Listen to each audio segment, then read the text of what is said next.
I'm pleased to announce that tonight we have raised $6 million.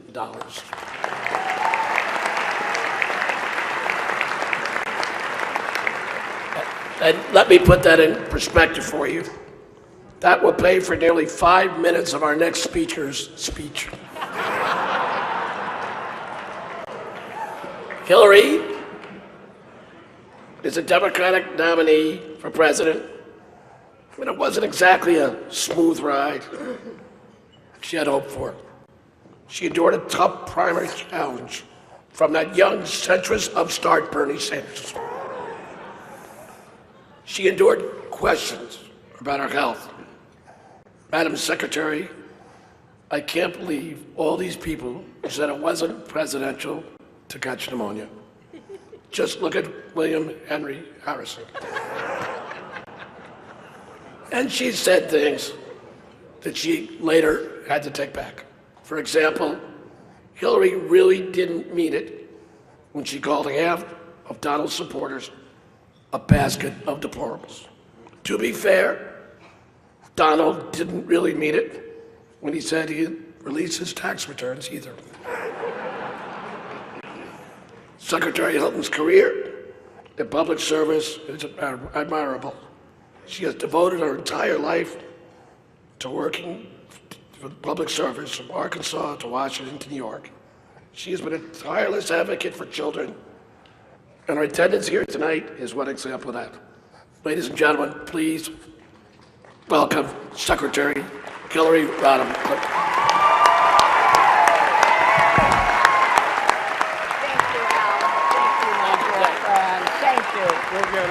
Thank you.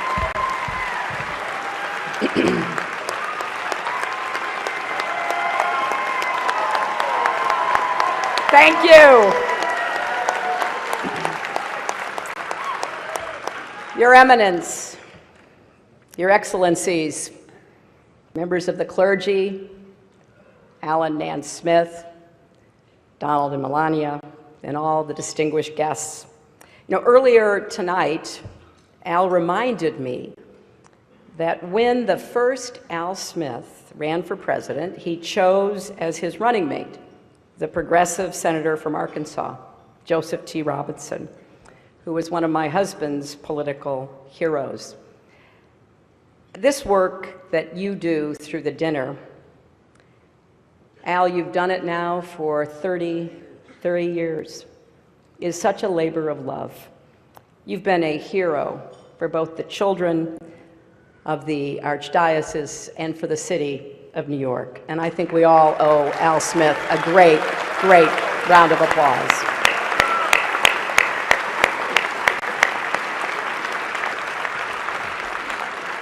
This is such a special event that I took a break from my rigorous nap schedule to be here. And as you've already heard, it's a treat for all of you too, because usually I charge a lot for speeches like this. But for me, it was kind of ironic thinking about a fiery populist, Al Smith. If he were here today and saw how much money we've raised for needy children, he'd be very proud.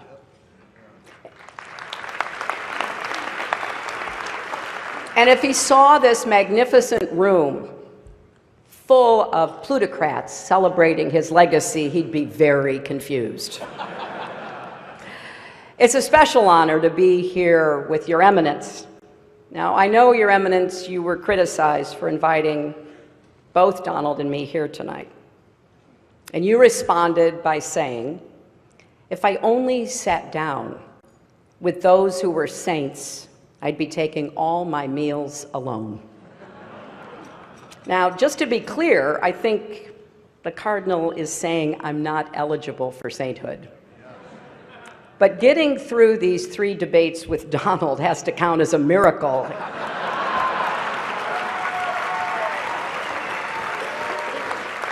So I guess I'm up against the highest, hardest stained glass ceiling. But Your Eminence, you do deserve great credit for bringing together two people who've been at each other's throats, mortal enemies, bitter foes. I've got to ask, how did you get the governor and mayor here together tonight?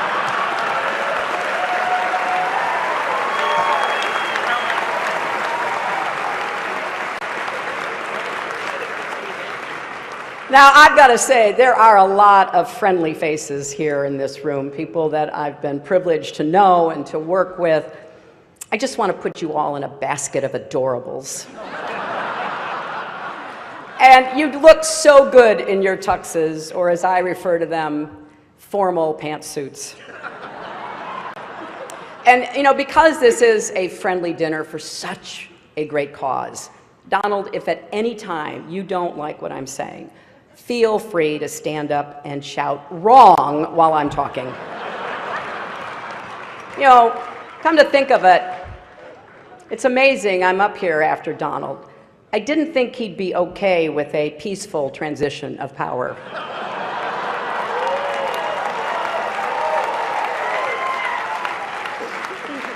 And Donald, after listening to your speech, I will also enjoy listening to Mike Pence deny that you ever gave it. You know, I've had the privilege of being at the Al Smith dinners in years past, and I always enjoy it. But remember, if you're not happy with the way it comes out, it must be rigged. And it's always a special treat for me to be back in New York, a city that I love and which I think truly embodies the best of America. You know, don't you think?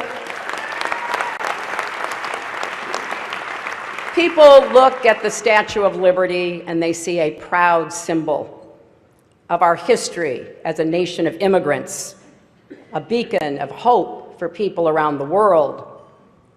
Donald looks at the Statue of Liberty and sees a 4.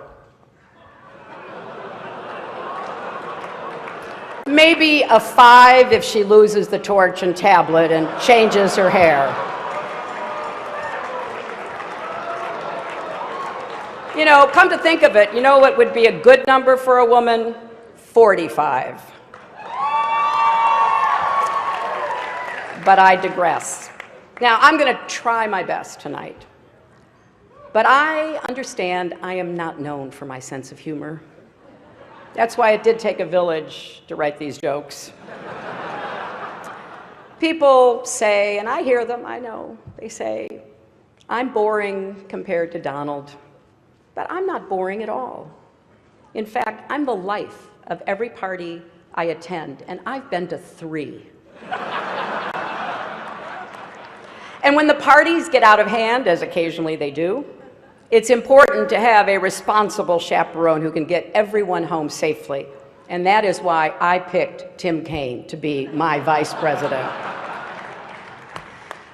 Now, you notice there is no teleprompter here tonight, which is probably smart because maybe you saw Donald dismantle his prompter the other day. And I get that. They're hard to keep up with, and I'm sure it's even harder when you're translating from the original Russian.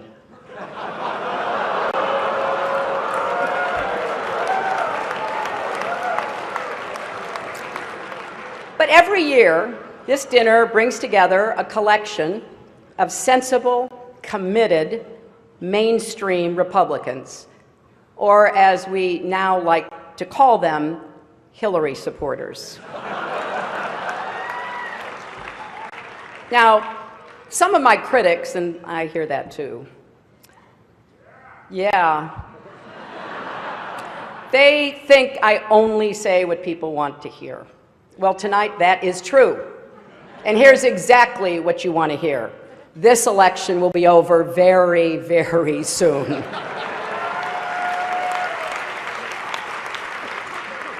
And look at this dais. We got Charlie Rose and Maria Bartiromo and Chris Matthews and Gayle King and Norah O'Donnell and Katie Couric. This counts as a press conference, right? It is great also to see Mayor Bloomberg here.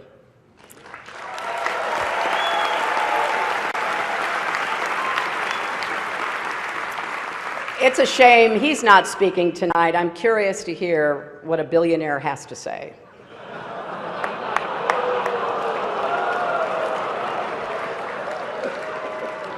And look else at the dais. We've got the Honorable Chuck Schumer, the Honorable Andrew Cuomo, the Honorable Mike Bloomberg, the Honorable Bill de Blasio, the Honorable David Dinkins, and so many other wonderful elected officials. And we have Rudy Giuliani. Now, many don't know this, but Rudy actually got his start as a prosecutor, going after wealthy New Yorkers who avoided paying taxes. But as the saying goes, if you can't beat him, go on Fox News and call him a genius. So as I've said, we've now had our third and thankfully final debate. Sharing a stage with Donald Trump is like, well, nothing really comes to mind. There is nothing like sharing a stage with Donald Trump. Donald wanted me drug tested before last night's debate.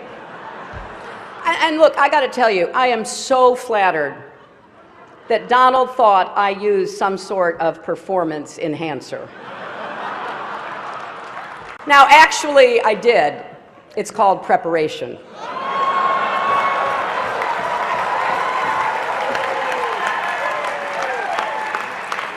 And looking back, I've had to listen to Donald for 3 full debates, and he says I don't have any stamina. That is 4.5 hours. I have now stood next to Donald Trump longer than any of his campaign managers. Now look, I have deep respect for people like Kellyanne Conway. She's working day and night for Donald, and because she's a contractor, he's probably not even going to pay her. But I think the good news is that the debates finally allowed Republicans to unite around their candidate. The bad news is it's Mike Pence. And it's been a long, long campaign. That should be one of our highest priorities, shortening the campaigns. And whoever wins this election, the outcome will be historic.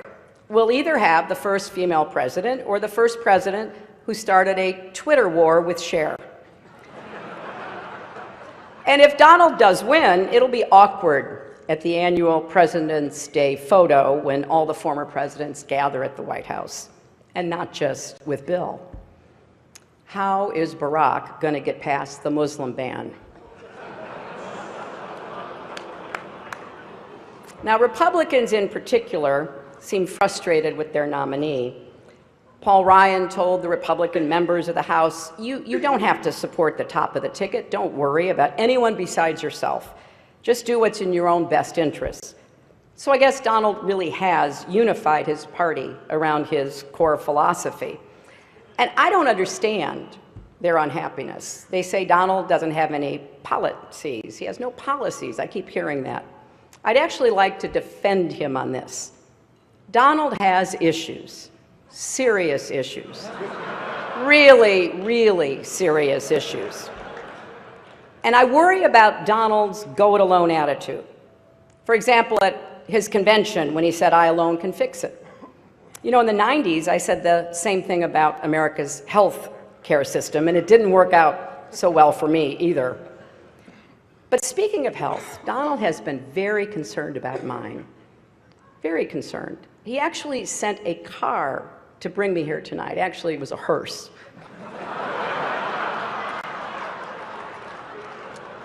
But I kind of want to just put the information out there so everybody can draw their own conclusions and you can judge our relative health. We've each released our medical records. My blood pressure is 100/70. His is unbelievably great. My cholesterol is 189. His is presidential. My heart rate is 72 beats per minute. His is the most beats ever, or the least beats ever, whichever sounds best. But Donald really is as healthy as a horse. You know, the one Vladimir Putin rides around on.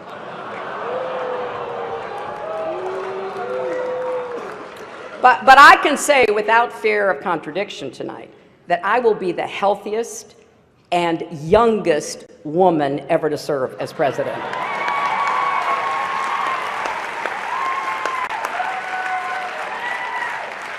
But this has really been a strange campaign. You saw it last night, you saw it again tonight.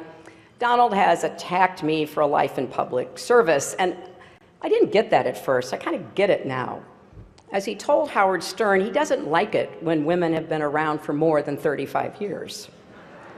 But Donald, we have so much more in common than actually you may realize. For example, I've tried to inspire young people by showing them that with resilience and hard work, anything is possible, and you're doing the same. A third grade teacher told me that one of her students refused to turn in his homework because it was under audit. And here's another similarity. The Republican National Committee isn't spending a dime to help either one of us. So tonight, let's embrace the spirit of the evening. Let's come together, remember what unites us, and just rip on Ted Cruz.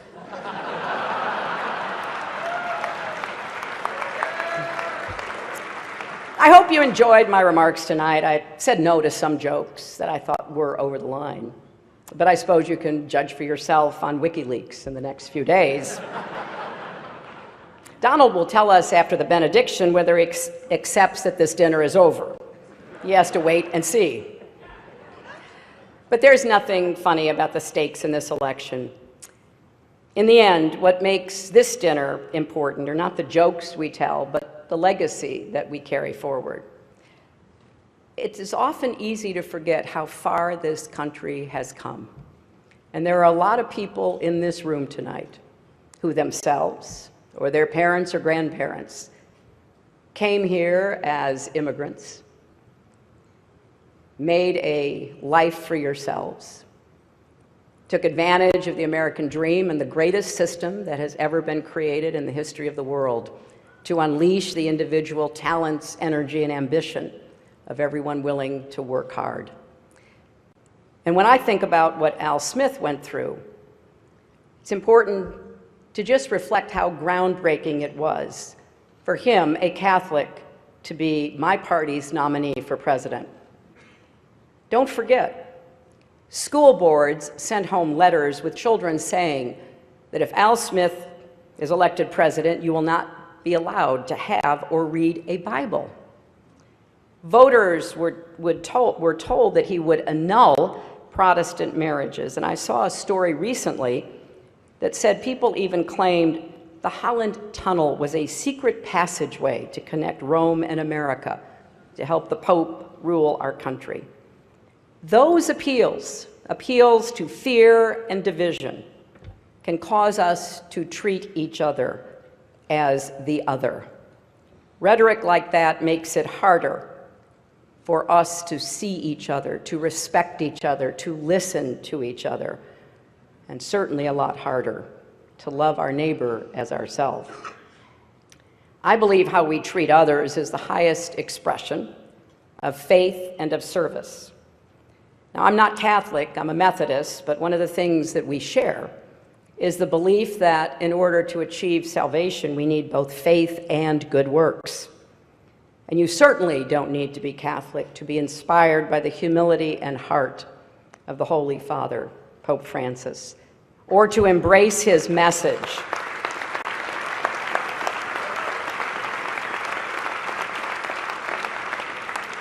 His message about rejecting a mindset of hostility, his calls to reduce inequality, his warnings about climate change, his appeal that we build bridges, not walls.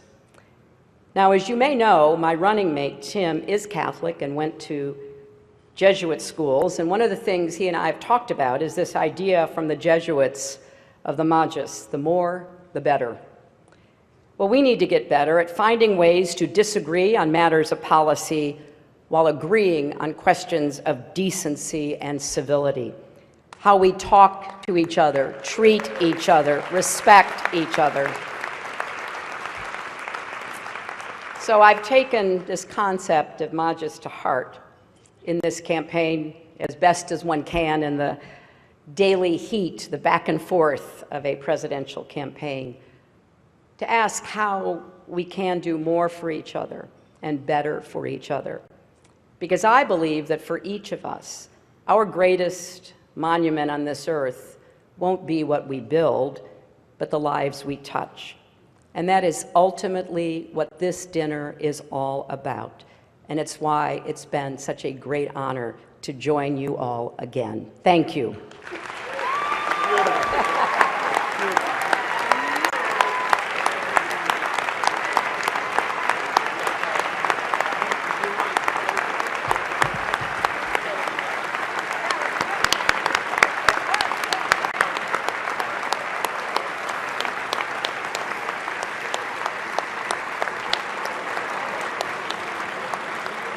Hillary, thank you very much. That was terrific. An observation. I did see the candidates reach across a great divide tonight and shake hands. I think we should nominate Cardinal Dolan for the Nobel Peace Prize. What do you think?